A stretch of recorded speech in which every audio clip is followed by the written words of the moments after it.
자, 오늘 본문의 말씀을 들어가기 앞서 이 성경 말씀, 지금 진행되어지는 사도행전에 있는 말씀을 좀 잠깐 생각해 볼게요. 지난 주일에 우리가 본 말씀인데, 사도 바울의 3차 전도 여행 중에 소아시아의 드로아라고 하는 곳에서 있었던 이야기가 우리가 지난 주일에 봤던 말씀입니다.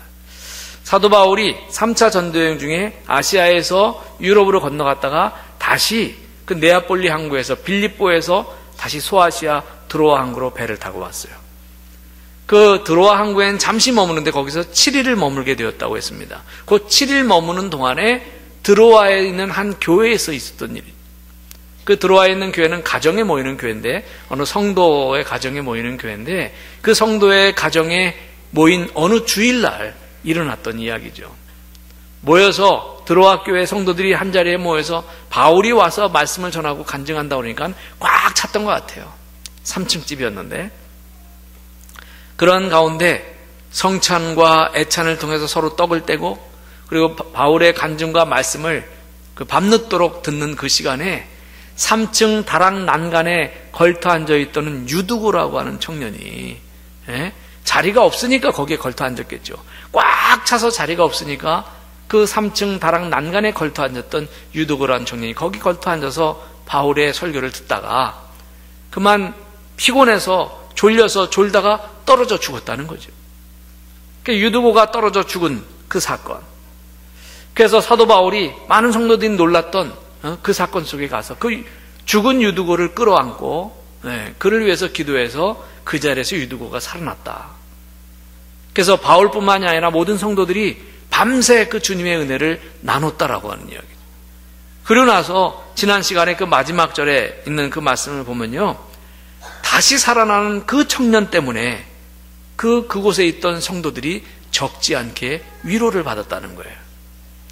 죽었다 살아난 그런 유두고라고 하는 청년 때문에 어려운 상황과 여건 가운데서 열심히 신앙생활하던 당시 들어와 있는 초대교회 성도들이 그 장면을 보고, 하나님이 살아계시는구나, 하나님이 살아계신 그런 확증을 다시 한번 체험하고 말이죠, 그 확신 때문에 그 자체가 그들에게 큰 위로가 되었다는 거죠.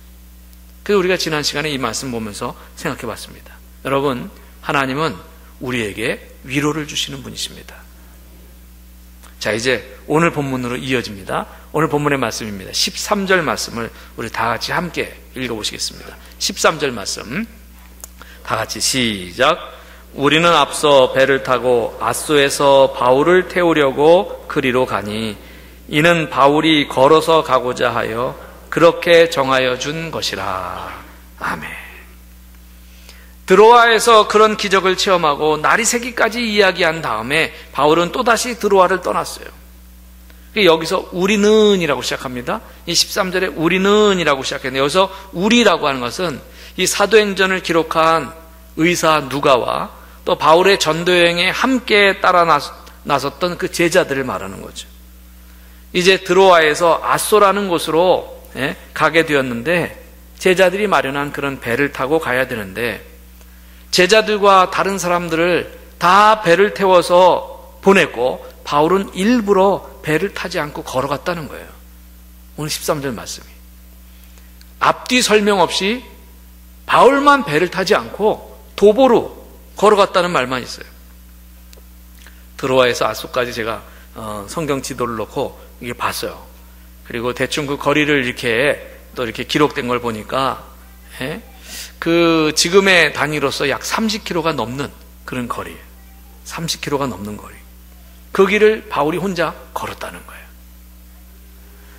이것은 아무것도 아닌 말씀일지도 모르지만, 그리고 우리가 성경 읽다가 그냥 휙 지나갈 수밖에 없는 그런 말씀인데, 저에게는 상당히 관심 가는 부분이었습니다. 왜 그랬을까? 바울이 왜 다른 사람은 전부 배 태워서 보내고, 그래서 드로아 항에서 앗소까지, 거기도 항구인데 배 태워서 보내고 자기는 육로로 걸어서 갔을까? 혹시 고린도에서처럼 자기를 해치려고 그 유대인들이 말이죠, 그 항구에서 바울만 나타나기만 해봐라, 가만두지 않겠다, 이렇게 벼르고 있는 사람이 있어서 그랬을까? 아니면 걸어가는 길에 혹시 신방해야 될 성도들의 가정이 있어서 그랬을까? 그래서 만 성도들의 가정이 있었다면 다른 제자들을 또 데려갈 수도 있잖아요. 아니면 바울은 배멀미를 심하게 해서 배를 타기만 하면 속이 뒤집혀가지고, 그래서 자기는 배 안 타고 난 걸어가겠다, 차라리 당신들이나 배 타고 가라, 그랬을까? 성경에는 전혀 설명이 없어요. 그냥 요 대목만 딱 나옵니다. 그래서 제가 이 말을 보면서 아무튼 이 말에 주목을 하는 것은 30여 킬로가 넘는 그 길을 홀로 걸어왔다는 거죠. 저는 이 말씀을 보면서 예수님의 모습이 떠올랐습니다. 예수님께서는요, 군중들 앞에서 기적을 베푸시고 능력을 베푸시고 사람들에게 인기를 막 끌 때마다 사람들을 피해서 홀로 어디론가 가셨어요.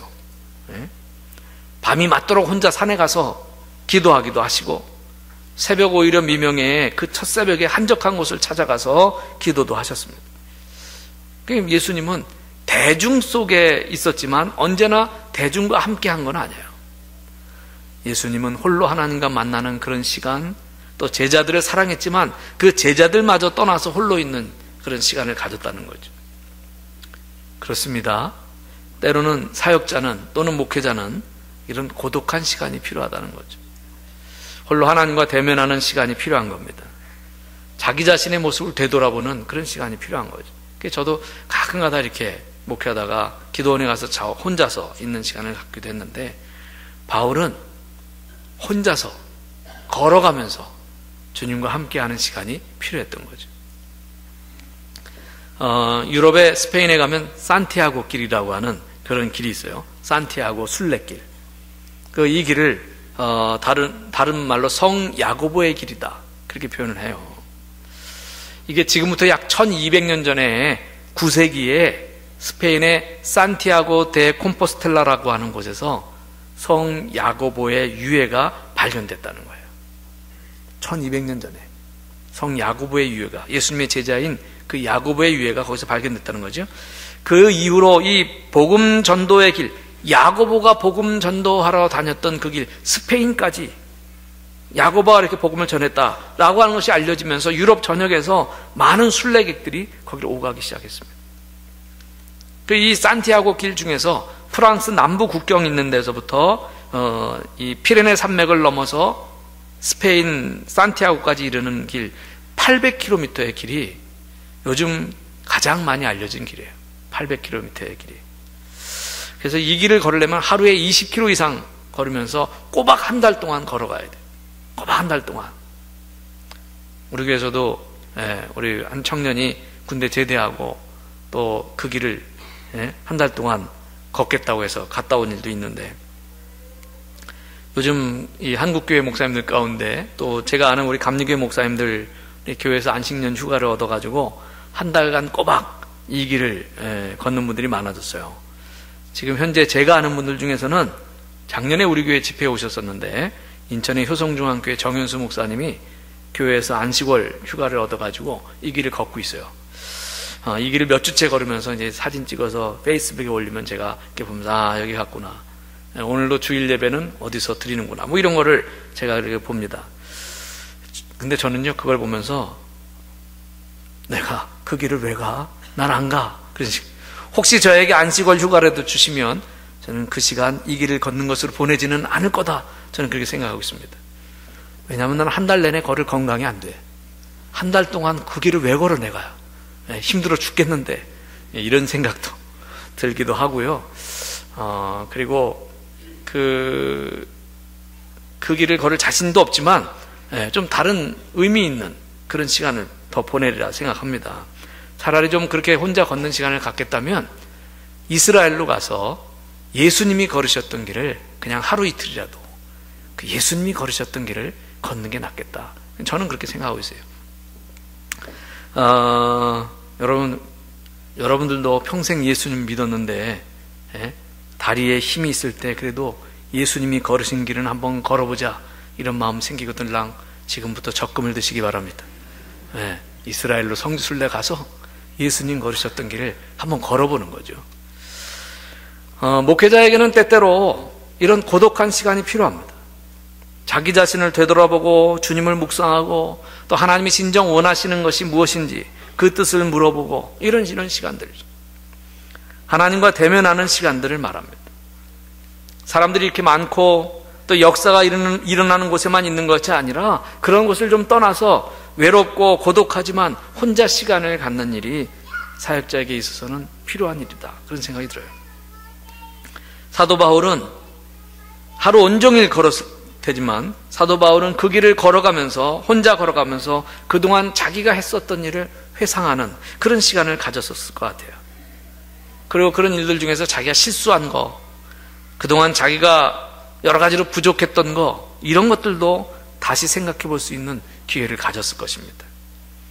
그리고 그는 더욱더 하나님께 집중하는, 그러면서 그 길을 걸어가는 시간을 가졌을 것 같아요. 자, 여러분, 우리들의 문제는 뭘까요? 오늘날 우리들의 문제가 뭘까요? 주님의 일을 한다고 하면서도 주님을 잊어버리기가 쉽다는 데 있어요. 모든 일이 잘 되고 또 기적이 일어나고 막 그럴 때는 하나님께 영광도 되지만 사실은 자기에게 도취되는 경우가 많아요. 모든 일이 잘 되고 막 그러면 자기에게 도취되는 거예요. 내가 이렇게 열심히 했더니 이렇게 결과가 좋다. 이렇게. 그 영광에 도취되어서 우리가 주님을 잊어버리기가 쉽다는 거죠. 반대로 어떤 계획했던 일들이 잘 되지 않아요. 뭐가 꼬여요. 어떤 목표를 세웠는데 그 목표가 성취되지 않습니다.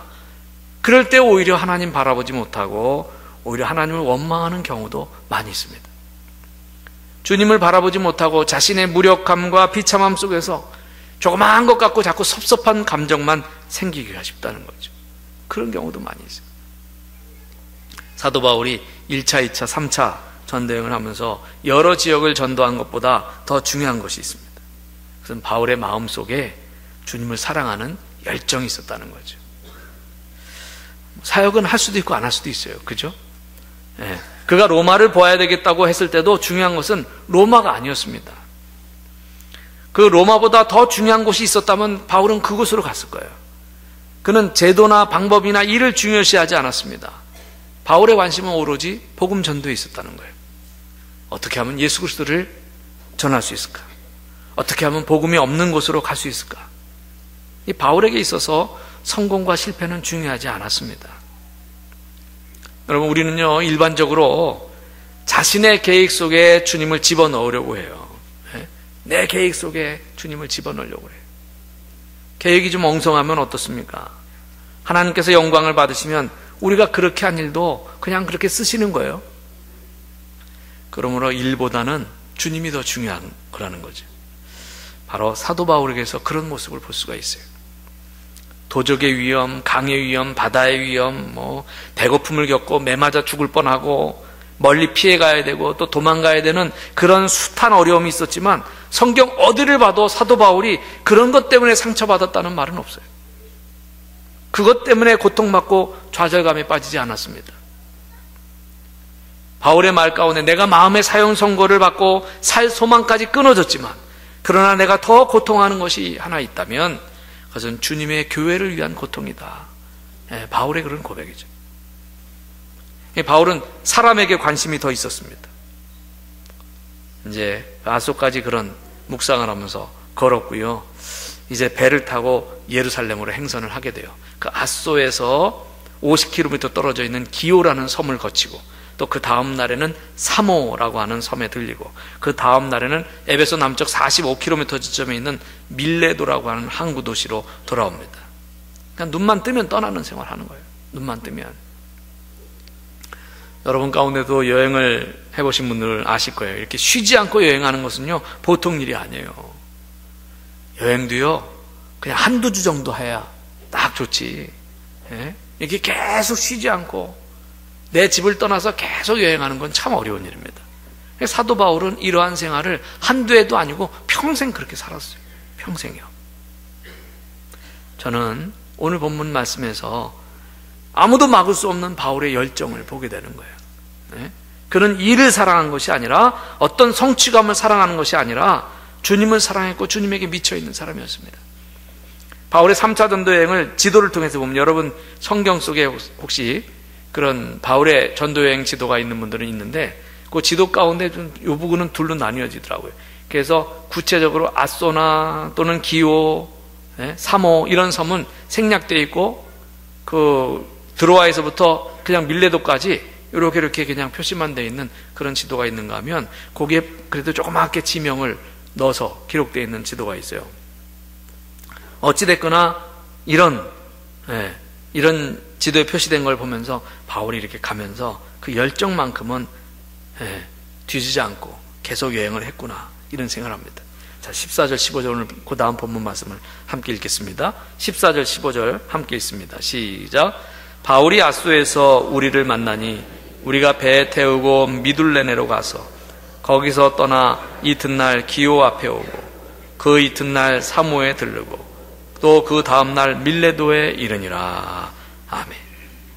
아소, 미둘레네, 기오, 사모, 밀레도. 바울이 3차 전도여행 코스에서 급하게 간 코스예요. 그냥 거기에는 이름만 나와요. 섬 이름, 장소 이름만 나옵니다. 거기서 바울이 어떻게 했다라고 하는 대목도 없어요. 왜 그랬을까요? 그 대답이 16절에 나와요. 자, 우리 16절 함께 읽겠습니다.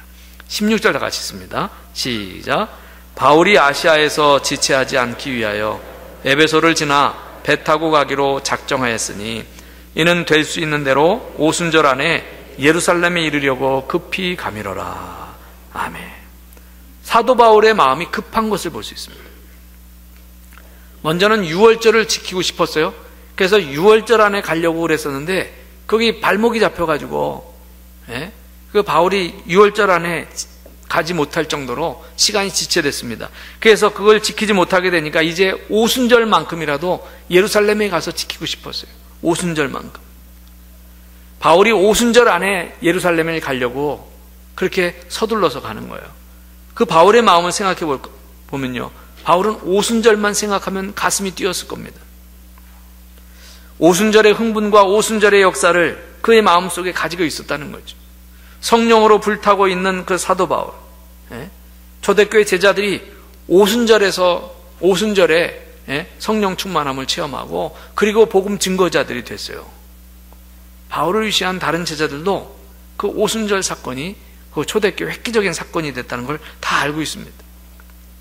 육신의 정욕과 안목의 정욕, 이생의 자랑을 다 버리고 그 다음에 주님께 붙잡힌 그런 사도가 된 거예요. 여러분, 바울은 열정적으로 복음을 전하면서 모든 이방인들을 그리스도에게 접붙여야 된다는 그런 생각, 그거 하나 붙잡고 수십 년 동안 복음 전도를 해가면서 그런 삶을 살았던 거죠. 모든 죽어가는 사람들, 영적으로 죽어가는 사람들을 살려야 한다는 이 생각, 예수 그리스도를 그들에게 전함으로 그 사람으로 하여금 하나님의 백성이 되게 해야 한다는 그런 생각만 있었을 뿐입니다. 그래서 이 사도 바울의 심정이 곳곳에서 나타나는데 빌립보서 1장 20절에 바울이 이런 고백을 했어요. 빌립보서 1장 20절, 우리 한번 자막에 나오는 그 성경 구절을 다 같이 한번 읽어볼까요? 다 같이 시작. 나의 간절한 기대와 소망을 따라 아무 일에든지 부끄러워하지 아니하고 지금도 전과 같이 온전히 담대하여 살든지 죽든지 내 몸에서 그리스도가 존귀하게 되게 하려 하나니. 아멘. 바울의 고백이죠. 여러분에게도 이런 고백이 있습니까? 여러분도 살든지 죽든지 예수님만 나타나면 좋겠습니까? 이 다음 21절에 아주 중요한 말을 했어요. 21절에 가서 이는 내게 사는 것이 그리스도니. 내게 사는 것이 그리스도니. 예수 그리스도의 지배를 받게 된 이 사도 바울은 그를 둘러싸고 있는 환경을 지배할 수 있었다는 거죠. 그는 그 환경을 변화시켰고요, 주변의 사람들을 변화시켰고, 그리고 세상을 변화시켰습니다. 오늘 말씀 보면서 바울의 이 열정이 느껴지는 거예요. 나에게도 그런 열정이 있는가 스스로 질문해 봅니다. 여러분, 제가 이 시간에 묻겠습니다. 지금 여러분에게 이러한 주님을 향한 열정이 있습니까? 우리 스스로 물어야 될 질문이죠. 지금 나에게 이러한 주님을 향한 이런 열정이 있는가? 라고 하는 거예요. 제가 목회하면서 목사로 살면서 많은 비난을 들었었어요. 그래서 40대에는 미숙함도 많았죠. 그럴 때 한 10여 년 전쯤에 어느 장로님이 제 설교 문제로 시비를 걸었던 적이 있었거든요. 그런 게 다 기억이 나요.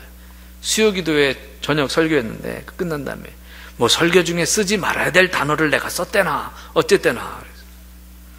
그래서 이제 목사와의 갈등이 생기니까 강단에서 하는 어떤 얘기도 아주 꼴보기 싫은 거예요. 그분한테는. 그런데 그날 설교는 제가 기억에 남을 정도로 정말 제가 준비도 잘 됐고요. 또 성도님들의 반응도 참 좋았던 그런 데인데, 그때 막 그런 거예요. 이분들이 막 이 목사 설교 문제가 있다고 막 교인들한테 막 그런 얘기를 하는데, 호응이 없으니까 인터넷에다가 버젓이 글을 썼어요. 그래서 그 버젓이 글을 썼는데 그 제목이 말꾼이에요. 목사는 말만 번지르게 하는 말꾼이다. 그런 내용이죠. 그래서 그 갈등이 한동안 오래 갔는데 그 속에서 참 평정심을 유지하고 이렇게 있기가 참 쉽지 않더라고요. 당시 제가 밖에 부흥회나 집회를 가면은 강사비를 줘요. 그러면 그 강사비 받은 거 다 교회 헌금했어요. 지금까지 제가 쓴 적이 단 한 번도 없어요. 다 교회 헌금하면서 물질적으로도 초연하려고 그렇게 애썼는데, 그것을 보고서도 혼자 의로운 척 한다나 어쩐다나 그렇게 그 말씀하셔서 아주 크게 상처가 됐던 일도 있습니다. 제가 요즘에는 설교 말씀을 준비할 때 될 수 있으면 예화를 다른 사람이 이야기를 안 쓰려고 그래요. 그냥 제가 일상에서 겪는 소소한 일들 속에서, 그 속에서 제가 생각나는 것들을 전하려고 애를 쓰고 있습니다. 우리 제천에 살면서 좋은 환경이기도 하지만 또 형편이 이렇게 안 되니까 또 뭐 이렇게 우리 이곳에서 있는 우리들로서 그렇게 안 보일지도 모르지만 제 남들보다 여행 잘 안 다니는 편이에요. 1년 중에 휴가도 그렇게 길게 안 다니고 주일을 꼭 제가 설교하려고 애를 쓰고 있습니다. 아직 목회하면서 안식년 휴가 한 번 간 적 없어요.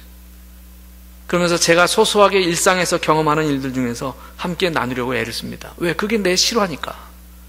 내가 거기서 은혜 받은 것들이니까. 앞으로는 점점 체력도 지금보다 약해질 거예요. 제가 이제 60대 가게 되면 더 약해질 거예요.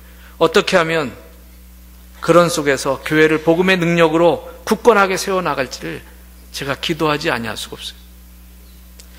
점점 무너져가는 그런 한국 교회들을 위해서 내가 어떻게 해야 될지를 고민하고 기도하게 됩니다. 오늘 말씀에서 바울이 주님을 향한 열정으로 끝까지 이 3차 전도여행으로 바울의 전도여행, 계획했던 전도여행은 끝납니다만은 주님을 향한 그 열정을 가지고 끝까지 완수해 나가는 모습을 봅니다. 찬송가 488장, 이 몸의 소망 무언가 우리 주 예수뿐일세, 우리 주 예수밖에는 믿으리 아주 없도다. 3절에는요, 세상에 믿던 모든 것 끊어질 그날 되어도 구주의 언약 믿사와 내 소망 더욱 그리라. 주 나의 반석이시니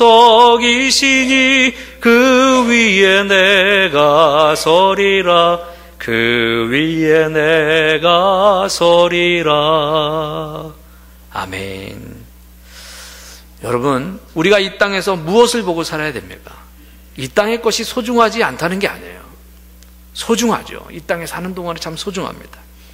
그런데 오늘 하루 내가 수입을 어떻게 볼 수 있을까? 이런 생각, 땅을 쳐다보면서 살아가는 거, 이것이 주가 돼서는 안 되겠죠. 우리는 그리스도께 붙잡힌 그런 삶을 살아야 됩니다. 그래서 세상에서도 열심히 살면서도 그 주님을 위해서 우리의 생애를 드린다면 결코 후회함이 없을 겁니다. 사도 바울은 비록 고난 속에 살았던 사람이지만 그처럼 행복하게 살았던 사람이 없어요. 자기가 하고 싶은 일을 한 거예요. 주님을 향한 열정으로 살았습니다. 여러분, 주님을 향한 열정이 있습니까? 이게 오늘 우리들한테 한번 스스로 질문해야 될 내용입니다. 오늘 특별히 거룩한 주일을 맞이해서 이 주님을 향한 열정을 갖고 살기를 다짐하시는 여러분에게 하나님의 특별하신 은혜가 함께 하시기를 축복합니다.